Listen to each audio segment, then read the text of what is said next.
Okay. You can start. If it's Yeah, we're good to go. Okay, thank you. Toda. So just a minute.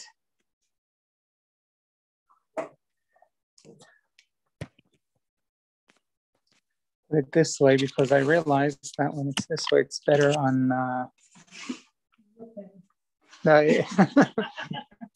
on the. Sorry, what? It makes an announcement. Oh, yes, the recording. So just in case if I don't want to be recorded. Okay, so we spoke about shopping. Two meetings we spoke about shopping. What I want to discuss today is once we are at home in the kitchen, how do we treat the Shvi produce? So we are going to discuss a few things. First, what produce do we have to worry whether they are holy with Kedushat Shvi'it, yes or no? What is Kedushat Shvi'it? What does it even mean? And out of the different shopping options, Heter Mechira, Otzar Beit, go and pick our own produce. What of those things is actually holy and what is not? Because it could be maybe some of those things are not even holy. Because, for instance, Heter Mechira, I'm going to discuss it in a while, but I'll just mention now, if it's Heter Mechira, it belongs, we sold it to a non-Jew, so therefore Shmita does not apply, so perhaps it's also not holy. Or maybe it is. Maybe you're allowed to work the land, but the produce is still holy. We'll have to find that out. But those are the questions that we'll deal with today. And what does it mean that it's holy? Well, practically, so we feel good when we eat it. We feel holy because we're eating holy food. And that is wonderful. And I'm going to discuss that as well. But practically, what halachot apply because it's holy? So all of these things we're going to discuss today. So first of all, what fruit and vegetables can possibly be holy? So first of all, vegetables. The halacha is that any vegetables that grew in the land of Israel during Shmita and were picked from the land during Shmita, they are holy with Kedushat Shvi. So I already mentioned when we spoke about, was it gardening? No, not the gardening. When we spoke about shopping, that vegetables, if they were planted on Shmita or seeds of the vegetables that were sowed on Shmita, that is, we're not allowed to eat them at all. It's not a question of holy or not. They're considered sfichim. We're not allowed to eat them. But we have the plants that were planted before Shmita. As long as it sprouts before Rosh Hashanah, so a tiny thing comes out of the ground before Rosh Hashanah, that's okay. You're allowed to eat, but it is holy. So the vegetables that we pick on Shmita are holy. So it doesn't matter when the vegetable grew, meaning it could be that it was fully ripe before Rosh Hashanah on the bush, came Rosh Hashanah, and I picked it after Rosh Hashanah. This vegetable is a vegetable of Shmita and therefore is holy. With fruit, it is different. Fruit that was ripe on the tree before Rosh Hashanah came in, before Shmita came in, it does not belong to Shmita. It belongs to the year before Shmita. So what makes it belong to Shmita? It has to, how do you say chanata? I'm not sure what's the word chanata. Sorry? No. Is it sprouting as well? But the fruit sprouts like from the tree. Like after buds, yes. Like but like the flower falls and then you have, so it's considered it's called a bud. Yeah. So that once the flower fell and you have that tiny thing, then that is what makes it Kadosh Kedushat Shvi'it. So just a minute. Am I confused here? No,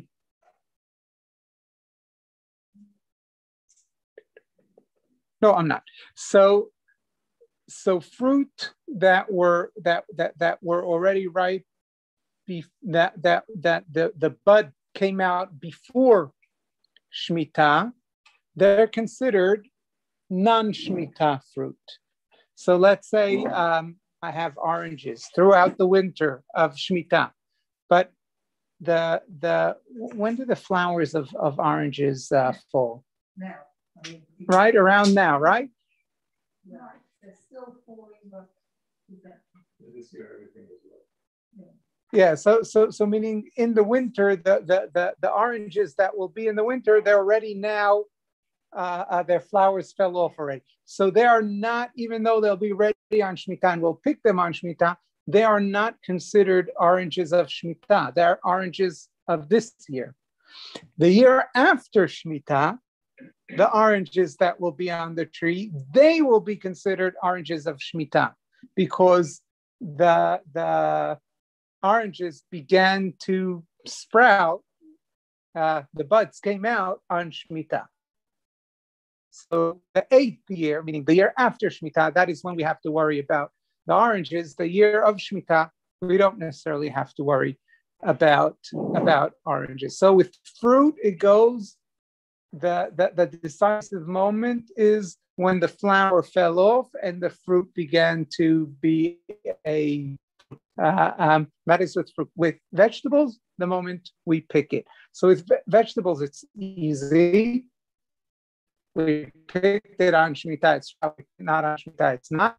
With fruits, it is more problematic because we go to the market, we see a fruit.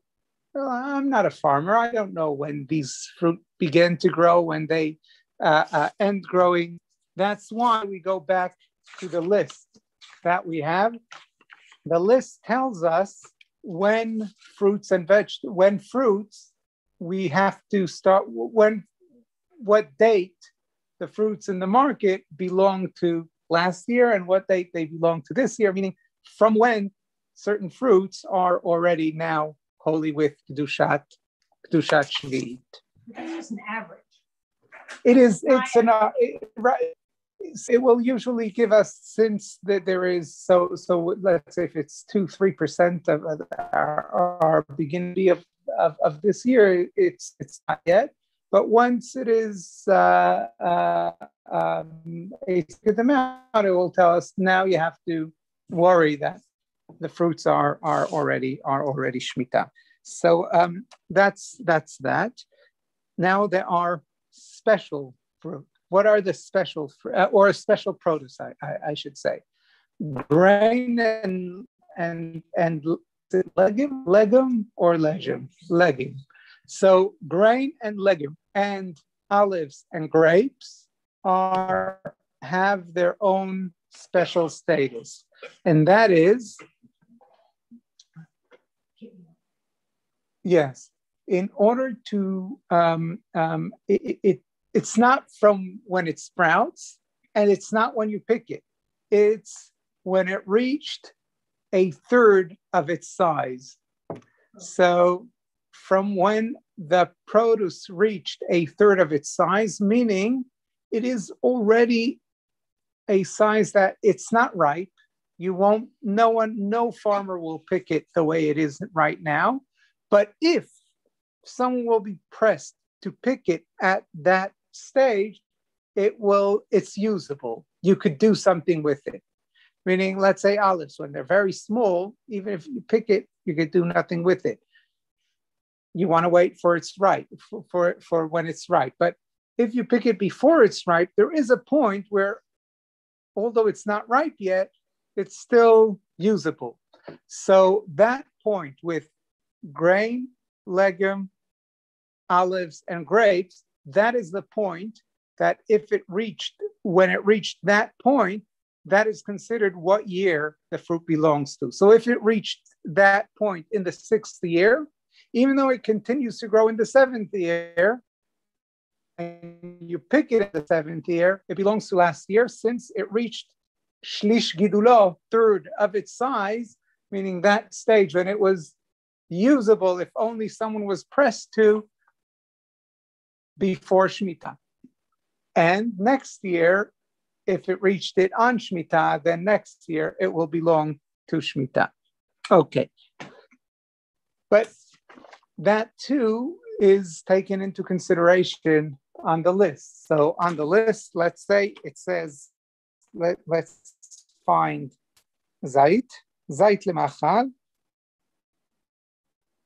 Since when is it becomes kadosh kedushat shvi'it from you'd get the 13th of Elul. So from the 13th of Elul on Shnat Shmita, it's kadosh. So that means that almost throughout the entire year of Shmita, it's not holy, and at the very end, at the 13th of Elul, the last month of Shmita, it becomes holy and continues to be holy until the 13th of Elul of the next year. So this is something we have to realize, that the fruit that are holy it's not necessarily on Shmita. A lot of it is after Shmita. Okay. Now, a fourth item which is holy is not produce. I mentioned it already 2 weeks ago, or maybe 2 weeks ago, yes. And that is money that was paid to buy Shemitah produce. Do you remember? I mentioned that if someone buys Shemitah produce with money, the money becomes holy. Now, it's not really because the produce that we buy is either heter mechira or something else, so it doesn't necessarily become holy. And even if it becomes holy, it's not ours; it belongs to the shop. So what they will do with it is their matter. And once it is transferred, once something is done with it, then it's not holy anymore. But just that we know that in principle, money of Shemitah is holy. Now, what does that mean? What, do you eat the money? You can't eat the money. It means that with money that was used to buy food of Shemitah, you have to buy food with it, and that food, whether Shemitah food or not Shemitah food, has to be treated as holy. So what does that mean? So we'll see what holy food means. What does that mean? Okay. What is not holy? So wood is not holy. So wood that is, we chop down a tree, a cedar tree, to make furniture from it, or an oak tree, that's not holy. That doesn't have kedushat shvi'it. Flowers. So flowers that have smell, it's a machloket. Machloket of two rabbis of our generation. What was done until our generation, I don't know. Maybe they didn't use flowers. But Rav Shlomo Zalman Auerbach and Rav Elyashiv have a machloket whether flowers with smell, whether they have kedushat shvi'it or not. Why the machloket is whether smell is considered a way of using, since we are okay, so we're not tasting it, but we're smelling it. We're doing something with these flowers. Maybe it's considered something like food, or maybe no, smell is not food, so it's not considered food. It's like wood. Wood is not kosher, is not holy in kedushat shvi'it. Flowers without smell definitely don't have kedushat shvi'it. Herbs which are not used for, which are not edible herbs. Sorry? No, it's an issue to work with them, to do things, but it's not but soon we'll see what it means that they're holy or not. No, so if they're edible and they're considered food, then they're food. If they're edible and only with... So it's not, so I don't know. But today weird people are becoming mainstream, so it's difficult. Yes. Yes. So So, with wood, say cinnamon.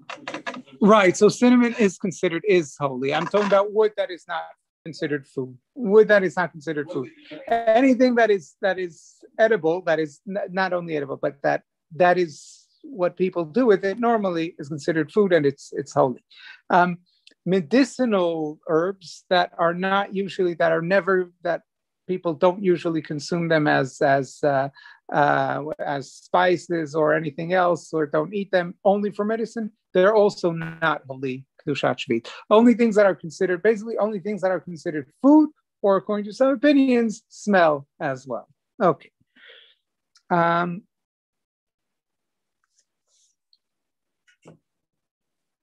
Those are the types of vegetables and fruits and produce that may be holy. But when are they holy, when they're not? So we discussed the options last week. So heter mechira. We go into the supermarket, and we said, I remind us of what I said last week, and that is, whatever store we go to, we have to make sure on Shmita, it's crucial that they have a Teudat Hechsher. Any other year, it's not crucial. We buy some Ola could be a problem, but usually we could find out whether things are Ola or not. And we could take Tumot Umasot ourselves. But on Shmita, it's critical, because if there is no Hechsher, then it's a problem. So they have to have some sort of Teudah. Most places, big supermarkets, definitely they have a Teudah that everything is Heter Mechira. Okay, that's the majority. So once it is Heter Mechira, we could buy it. Is it Kadosh Kedushat Shvit or not? So Meikar Hadin, it is not. It is not. Why? For the same reason that we could work the field. It was sold to a non-Jew. The field belongs to a non-Jew. It is not the produce of a Jew, and therefore Shmita doesn't apply to it. It is not holy. So that means that the majority of the fruits and vegetables that can be bought in shops on Shmita, strictly speaking, are not. We don't have to treat them as Kadosh Kedushat Shvit. We could treat them as usual. However, Rav Kook had a chumrah that even though, strictly halachically speaking, they're not holy, maybe we should treat them as holy, because this whole heter mechira is not something we're happy with. It's really the fields do belong to Jews. We sold it in order to circumvent the Isuei Shmita, because we have no choice, and farmers need to make a living, and that's the only way. But where we can keep the halachot of Shmita, even though once we sold them we don't have to, but where we can keep the halachot, we should. It's also to remind ourselves of the halachot. It's also in order to show that we don't disregard Shmita altogether. So Rav Kook was very, very fond of the idea of treating heter mechira fruit and vegetables as holy fruits and vegetables. So therefore, if someone wants to be strict, it is a nice thing to do, even the heter mechira, to treat as kadosh in kedushat shvit. Now, other things, for instance, what we pick in our own garden, then of course that is as holy as it gets. If it falls into the criteria that I said, meaning if it's vegetables and it was picked on Shmita, or if it's fruit and it began to grow on Shmita, then that is holy, and treat it with kedushat shvit.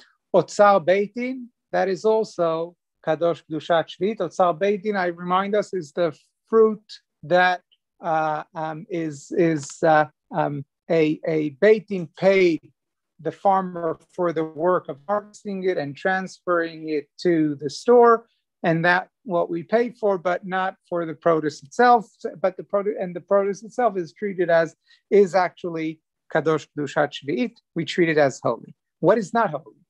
Matzah menutak. how do we say matzah menutak again? What I say, what was grown in a greenhouse on a detached surface, that is not considered, that is not holy because it didn't grow in the land and in the field. That is not considered holy. Of course, anything imported is not holy because it's outside of Israel. So these luchot will also tell you what is normally imported. So many spices like kurkum, for instance, it would tell you is never kadosh kedushat shvit because it's imported from outside Israel. I don't know, maybe now it's already not. It will tell you this is of a few shmitot to go, but it basically tells you what to worry about, what to not. And gidulei nochli. Many of the, so I said we shouldn't buy from a gidulei nochli in general, but there are certain vegetables that every year come from non-Jewish farmers. For instance, I think cucumbers, for instance, I think generally come not from Jewish farmers, and they are not considered kadosh kedushat shvit. They're not holy. However, the Chazon Ish held they are, but we don't paskin like him. We hold that they're not. Okay. Now, once we know what is holy, now we have to figure out what does it mean that something is holy. So something is holy. So what it means to say they must be consumed by eating them and not do anything else with them. So for instance, sometimes, right, with a stain, and lemon is good to take out a stain. That with a lemon of Shmita, we can't do it because the food of the produce of Shmita, God gave it to us only to eat, leochla, and not to any other, not to do anything else. Basically, the idea is on Shmita, we are like, nothing is that, we don't treat the produce of the land as ours, that we could do whatever we want with it. It belongs to God, and God says we could eat it, but that's it. So like animals that they eat, like all the creatures of God may eat vegetation. We also may eat vegetation, but not use it for other things on Shemitah. Now, it also means that we have to try and finish it and not throw it away, because throwing it away, it's disregarding God's produce. Again, it belongs to God. God gave it to us to eat. And here we are taking it from God's land into our home and then throwing it away. That's not how to treat what God just gave us. So we have to make sure that we finish it all. What happens if we don't? Because right, we don't owe shit. So what do? So here we have we don't throw it into the ordinary bin, because that is disrespecting the Shemitah produce. We have to put it aside. So what do? We prepare a nice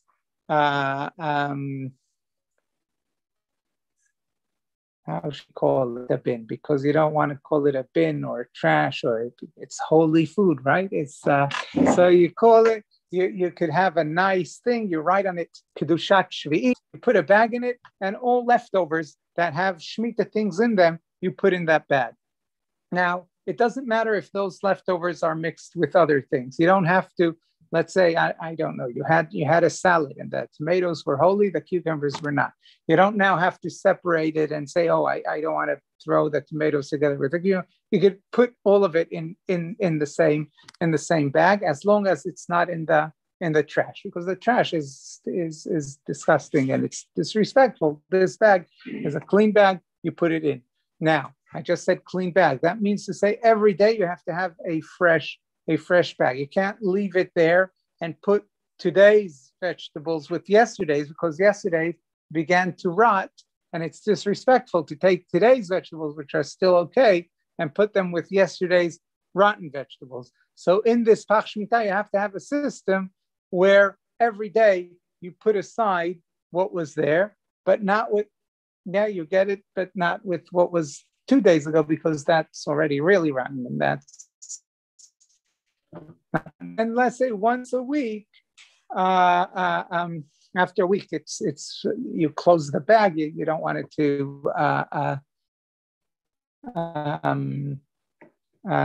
the smell doesn't have to go in the whole house. But after a week, you close the bag, and after a week you could throw it out. Where it comes tricky is soup, right? Because you boiled soup with Shmita pumpkin, and now the whole soup is considered Kadosh B'Kedushat Shvi'it. What do?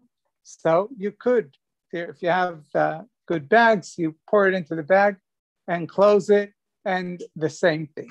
However, I now gave you the strict way of handling it. A less strict and in a way, a more recommended way, and I'll tell you why the less strict way is more recommended in a moment. A less strict thing is you have a bag. Every day you put the Shemitah produce in the bag. Comes the end of the day, you close the bag, throw it in the bin. That's okay, because you're not throwing the Shemitah things in the bin because they're closed in a separate bag. They're not in contact with the bin, with the garbage in the bin, and that's okay. It's less strict than what I said before, but it's more recommended. Why is it more recommended? Because if we decide we're taking the strict way, then what might happen then is that we end up eating less Perot Shmita, because we don't want to go through the whole headache, right? Because we take it this and it might smell and bring flies and and it might not close well, and this is from yesterday and this is of 2 days ago, and we don't know what's what. So therefore, it is definitely better to take the less strict way, and that way we eat more produce of Shemitah. Soon we'll discuss why is it good to eat the produce of Shemitah. But so again, the less strict thing is we could have a container on the counter in the kitchen. It says on it Kedushat Shvi'it. We put a bag in it every day, and we put everything in it. We close the bag. By the way, if someone is worried about all the plastic that we are putting into the environment, there are today plastic bags that are, what do you call them? Yes. So you could get them as well.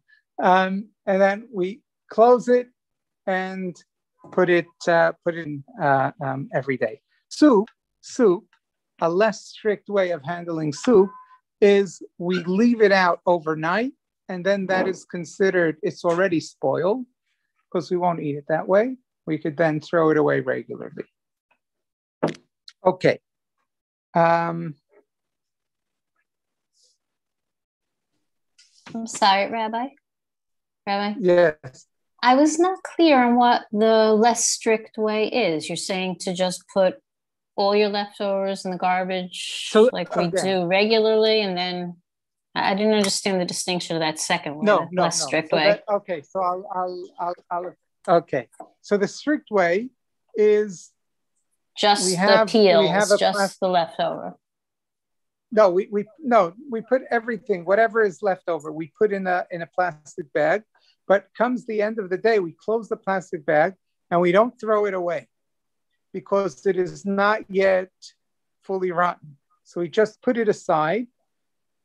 And tomorrow we need a new bag because we can't put tomorrow's with yesterday's, right?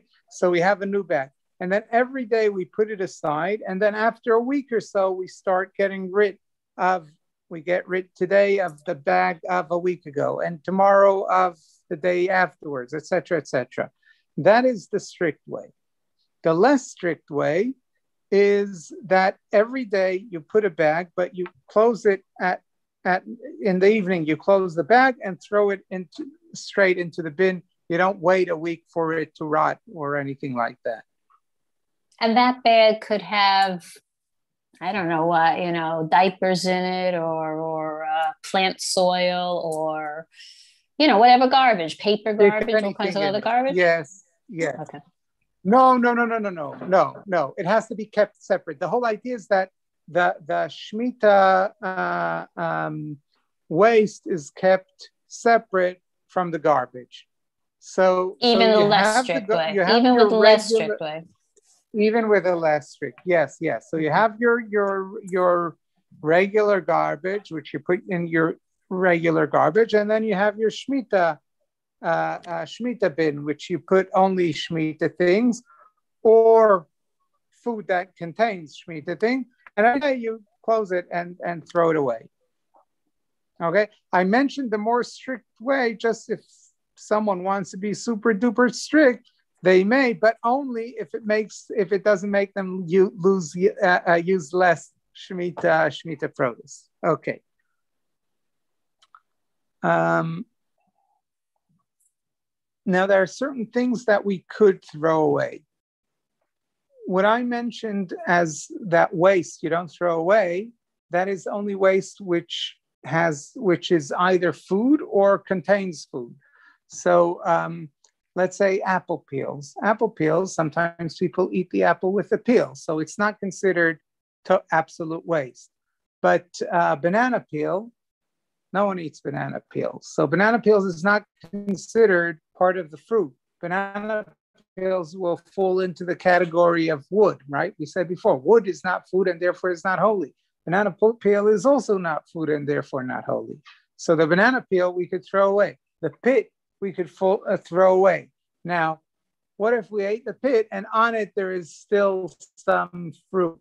So here, some say, well, there's still food on it. Some say, no, you ate whatever you can, and whatever is stuck to the pit is still considered the pit. Throw it into the regular bin. So there are machlokot here. Obviously, if we're at home and we have a Shemitah bin, then it's not a problem. You throw it into the Shemitah bin. It's not a big deal. But if not, if it's difficult for some reason, we could throw it away regularly as well. Anything, let's say, after we eat, there's always some residue on the plate that we rinse away. So whatever we use, whatever is normally rinsed away, we are allowed to rinse away on Shemitah as well. Now, those of us who do what is it called? Compost. How do you say compost in compost? Those of us do compost. So obviously, Shemitah, we might want to do compost for after Shemitah, or do you remember that compost we are allowed to put only in order to keep things growing, not in order to make them better. But it could be that to the extent, then we might also use it on Shemitah as well. Okay, but whether it's for this or for that, we want to make compost with the Shemitah thing, then it is possible, but we have to be careful. What do we have to be careful? If we should not put today's waste on yesterday's waste for the same reason I mentioned before. So we have to think of a system where we have a pile of the waste and we put it on the side, today's thing on the side of the pile, and only once it's not edible anymore, we move it to the pile itself. Also, we shouldn't do it directly on the ground, because then we are basically soiling the ground on Shemitah, which is problematic if it is not under the conditions that we are allowed to do so. So that is just regarding that. Can you put like a layer of newspaper in compost and then put vegetables on it? Yes. Yeah. That would be a good system. Sorry? Oh, is it? Okay, so there you go. That's a good solution. Yes. Did you do that directly, or you have to first let it sit? No, you could do that directly because it doesn't come into contact with yesterday's. If you put the newspaper on yesterday's and then you put it on top of the newspaper, then it would be fine. It would be fine. Okay. Okay. When eating the holy produce, we eat them the way the regular, meaning we prepare them the regular way, not the non-regular way. Why? Because there are certain ways that, let's say, when we cook something, then it takes away some of its qualities. If it is a normal thing to do to them, then that's fine. For instance, apples we could eat not cooked, but sometimes we cook them. That's okay. But let's say a watermelon. Although I saw someone who grills, today they grill watermelons. I don't know. Maybe that's what I was saying. It could be today, even things that are not normal are normal. But there was a time when there were things that were considered not normal. I don't know if is there anything that is not normal today? I think everything is normal today. So, eat raw potatoes. Yes, raw potato. No, but I'm thinking of something that Yossi's saying, of course you can. Anything raw. Okay. Anyhow, but the question is something not raw, something that you usually cook. No, sorry, something that you usually do not cook. Can you eat it? Is there something that you cannot eat cooked? Something that cucumber? Do people? Yes. Oh yeah. Oh. Cook a cucumber? Yeah. Well, okay. Anyhow, if you could think of anything that people don't cook, then you shouldn't cook it on Shemitah. Squeezing, making juice out of things, the same thing, because it creates a lot of waste. So things that we normally squeeze, oranges, carrots today, anything like, even though they create waste, it's a normal way of using it. It's okay.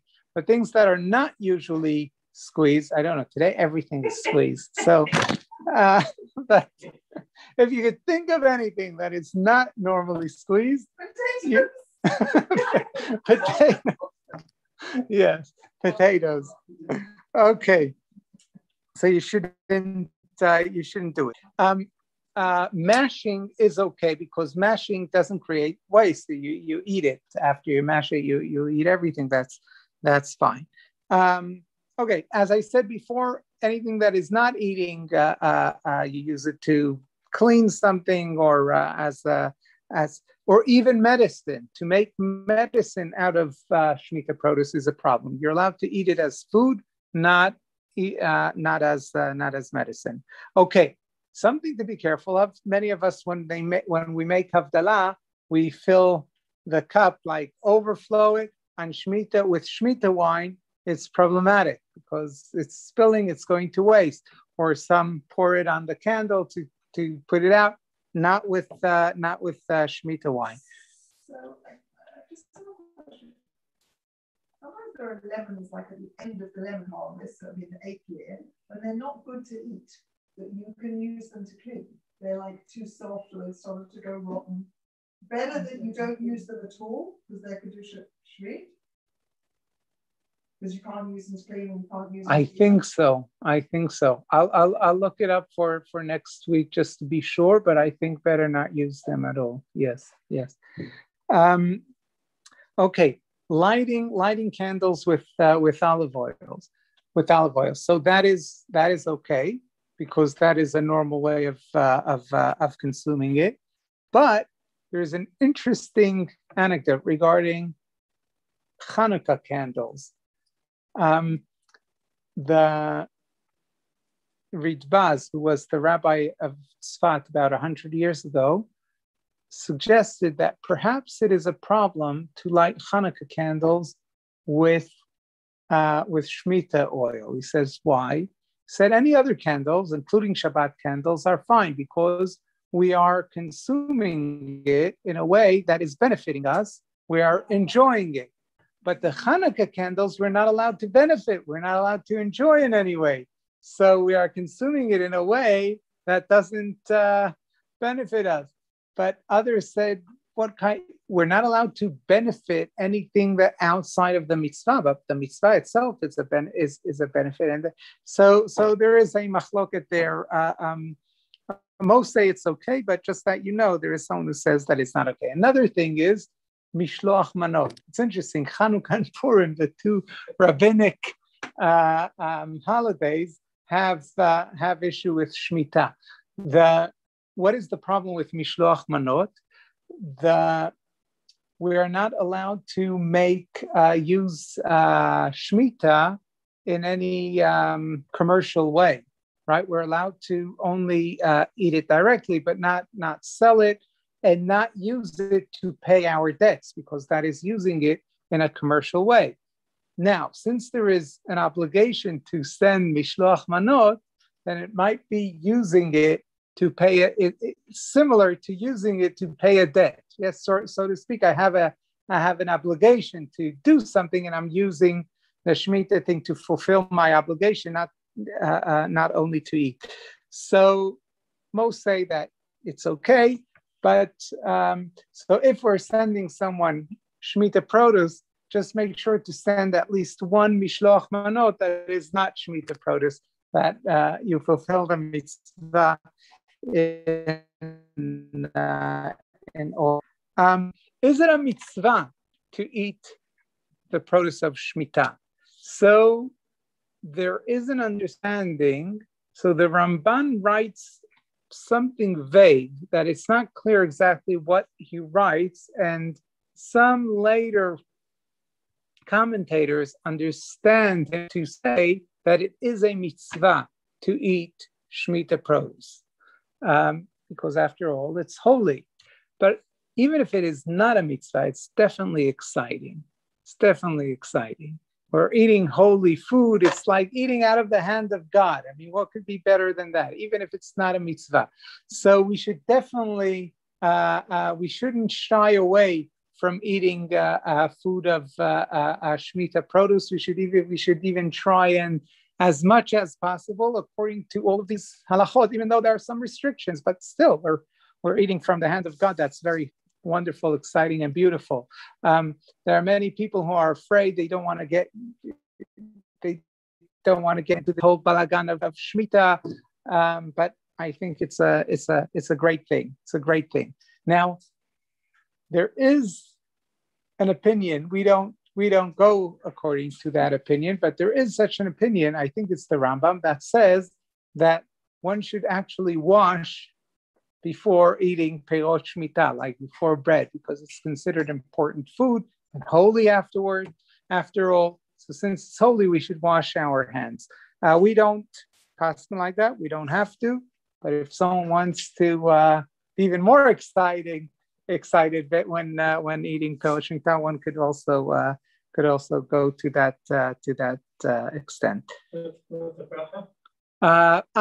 So we don't do a bracha just because it is only one opinion, and we don't paskin like that. But so do it without a bracha. But according to the Rambam, you would say a bracha because you have to. Okay, that I think takes us to the end of today's talk. So I'll just summarize what we said. What is holy? Vegetables, from the moment we pick them, determines whether they are Shemitah or not. If we pick them on Shemitah, they're holy. Fruit, if they began to grow on Shemitah, they're considered Shemitah. If they began to grow before Shemitah, they're considered not Shemitah, regardless of when they were actually picked. That's why many fruits throughout Shemitah won't be holy, but after Shemitah, they will be holy. Grain, legume, olives, and grapes are holy, are considered of the year on which they reached a third of their growth. If that happened before Shemitah, they're not holy. If that happened on Shemitah, they are holy. Fruits and vegetables that we pick in our garden are holy. Otzar beitin is holy. Heter mechira is not holy. But if we want to be strict according to Rav Kook, then we do treat them as holy. Matzah menutak is not holy. Import or from non-Jewish farming is not holy. According to the Chazon Ish, even non-Jewish farming is holy, but we don't pass in that way. What does it mean that it's holy? It means we have to eat it and not use it in other ways, unless it's the regular way we benefit from it, like oil that we use for lighting candles. If they're leftovers, then we don't throw them into the other bin. We put them in a sealed bag, and the sealed bag we put into the trash. That I think summarizes it all, and we'll end here. If there are any questions. Yes. What are they? They are considered vegetables. Yes. And bananas are considered. That's a good question. Yeah, you say adama and banana.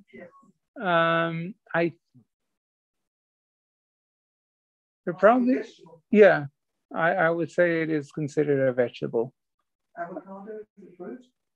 Avocado is a fruit. Avocado is a fruit. Yeah. Tomato is a fruit, but it's considered a vegetable. Tomato is considered a vegetable, as far as I know. Yes, Okay. Yeah. When you said legumes, do you mean things like literally that are in Tamilim?